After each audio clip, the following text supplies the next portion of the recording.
Let's talk about using peat versus Coco Coir in living soil mixes. Now I have experience using both of them, and that's what I wanted to talk about today, with a focus on using them in wick watering systems. Now I won't bore you with which one is more sustainable or environmentally friendly, peat versus Coco. So much information, so many debates online with those particular things, and that's really a 30-minute to an hour-long conversation. What I'm really gonna focus on is my experience using both of them, again, with a focus on using them on wick watering systems. So let's get into it.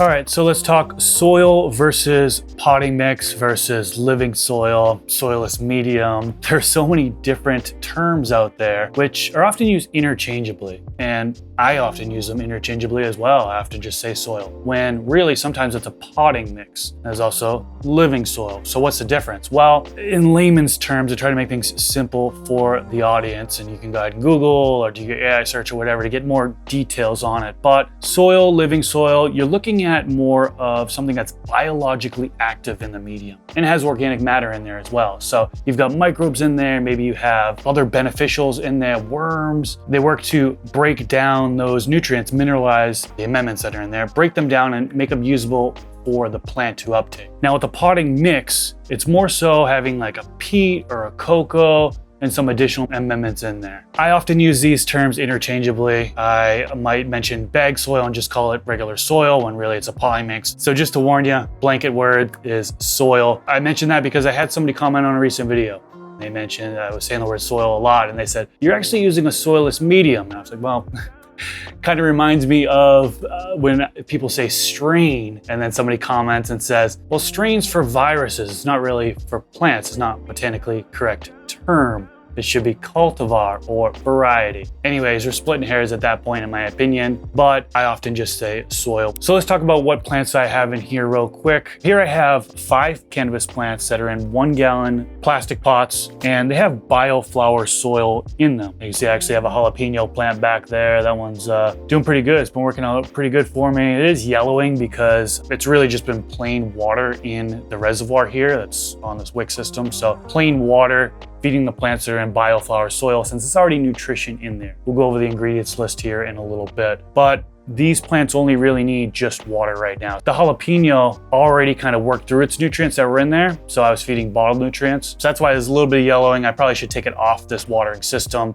and then start feeding it to kind of get it going a little bit. But some of you have tuned into past videos and seen these particular plants. These are Chilido GF4, all of them are. And there actually is still a male in this bunch. I haven't yet killed it off, actually. Ended up transplanting it and I still have it kicking around. I think it's this one right here. Yeah, number 87. Looks beautiful. I mean, really good node spacing on there. The rest are females. And just to kind of get the best 2 looking females, in my opinion, together are these 2 in the front. And there are a little bit of differences, right? You can see like these leaves look a little bit thinner. These ones look a little bit thicker. Let's shuffle this around and look at these couple right here. So this one's obviously the runt out of the group. I don't really know if I'm gonna keep around the runt. I'm not really sure if I'm gonna keep this around either. I think with these couple plants that I have here, growing those out for flower, this can be good for me. I'm just a small home grower. I just grow for myself. I don't sell to dispensaries or anything like that. So I don't need all of this in order to provide for myself. But I'm gonna let these kick around for a little while longer. I'm gonna go ahead and top them right now.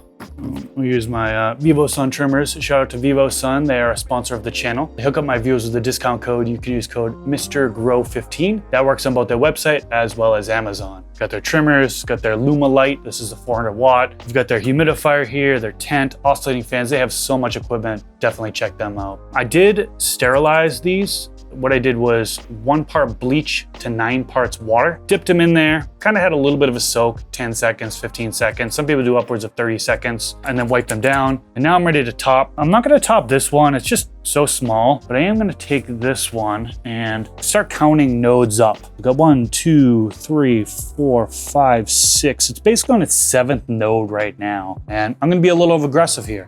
I usually like to top at the 4th or 5th node. 1, 2, 3, 4. This time I'm gonna top at the 5th node right here. Then this growth is gonna go into my compost pile. It'll break down and it'll be nutrients for a future plant. But for right now, I'll put that on the side. And you see, after I've topped it here, we've got 2 pieces of growth, 2 branches kind of coming out. So these are the ones that are gonna come out and dominate, but it slows down the plant enough to where these lower branches are gonna start coming out, and I'll train them. I'll continue to train them. I'll bend branches down in order to try to create an even canopy. I'm gonna top this as well. I'll top it at the same amount. I'm not worried about sterilizing between these particular plants. Sometimes I would if they were different genetics, but these are all from seed, the same batch of seeds. Hot blade virus is a huge scare these days for a lot of people. It's something that you only really know you have it if you test it. Long story short, I'm not really worried about, hey, I just did a cut here. It could potentially have a virus on it. Now when I make another cut, it spreads to that plant. Sure, that is a concern, but it's not as much a concern in my opinion when you've got seeds coming from the same batch, same plant.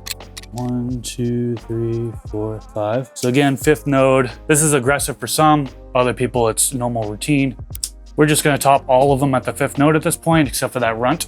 As far as the amount of light, par, it's 450 ppfd is what it's getting right in the dead center here. Now, since we're past the seedling stage, we're in veg, I'm gonna bump that up a little bit. I like to go between 400 and 600 ppfd. With it being 450 ppfd right in the center, there is some drop off that happens. And when I measured this was down to about 350. I wanna give these plants more light. I think this is dimmed down to 25%, so it's the lowest it can actually go. So what I'll do is I'll raise up the light a little bit. I will increase that percentage. The goal is to raise up the light, get more light to spread evenly across the grow space. I'll spread out these plants a little bit better, so I'll be able to get more even coverage across all of the plants. Environment, pretty straightforward. You hear me say time and time again what I go for in past videos. 80 degrees Fahrenheit is what it's been going up to. And then for VPD, it's been locked in at 0.9 kPa. So we're in the veg stage, that's what I like to do. Typically 0.8 to 1.2 kPa, and then for flower, I like to do 1.2 to 1.6 kPa. So lighting's dialed in, the environment is dialed in. Like I mentioned, these are all actually in bioflower soil. I do have moisture meters in there. Let's look up the moisture percentage and see what it's at right now. This might surprise some of you, at least some of you who haven't tuned into my past videos and seen what bioflower percentage usually comes out to. Okay, so one of them is showing at 54%, one of them is showing at 58%, and one of them is showing at 53%. I have 3 moisture meters in here, so there's 2 pots that don't have moisture meters in there. Seems very high, right? But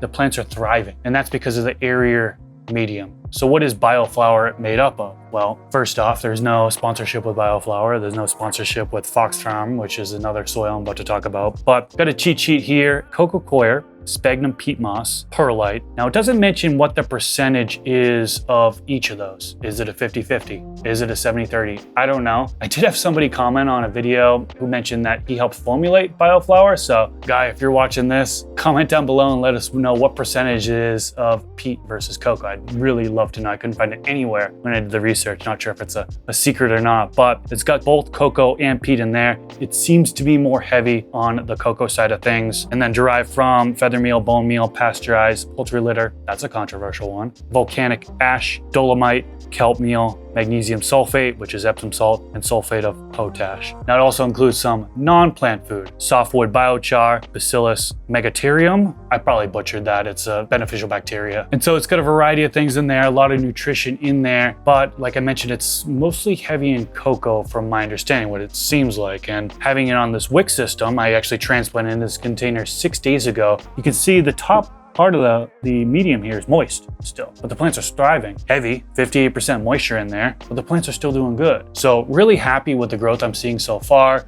Really happy with how this wick system has brought it all the way up to the top. Can't really say the same for peat focused mediums. And one example I want to mention this is the reused soil that I've been using. You saw it in a couple videos ago.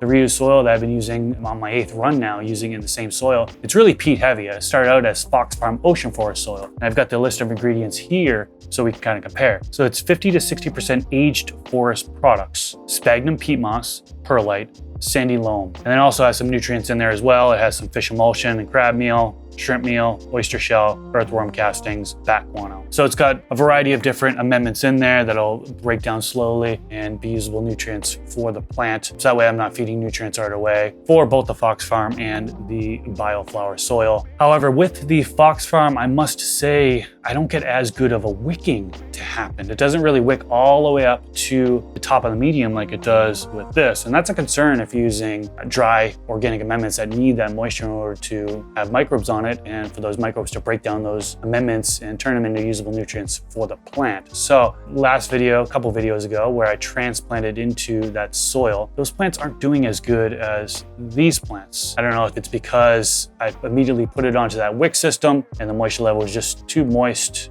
going into it, or if it's just holding on to so much, there's just not that aeration in the medium. It's causing just a lack of oxygen, a stunt in growth on that avenue. Long story short, I'm really liking this cocoa-based medium. This seems to be heavier in cocoa. I'm liking this for wick systems. So again, I just wanted to talk about my experience using a peat-based soil or potting mix on a wick system, my experience using it, how it doesn't really wick up to the top as well as I would have liked, to be honest, versus using a cocoa-based one, which has been working out really well in a wick system, and the wicking seems to come all the way up the top, which is a benefit for if you're top dressing organic inputs. So figured I'd mention that. I'd like to make a video on it. I'd love to know in the comment section below, what's your experience using the both? I'm not saying that I'm anti-peat by any means. I hope nobody's taking it that way. I just want to kind of speak about my experience, my thoughts, and get your thoughts as well. So I'd love to know in the comment section below, do you use a peat heavy or do you use a cocoa heavy mix? What's in your mix and what's your experience using them? I guess hand watering, sure, we can mix that in there. But if you're on a wick system, what has your experience been? Well, I'd love to know down in the comment section below. That's pretty much it for this video, guys. Thank you so much for tuning in this time around, and I'll catch you in the next video.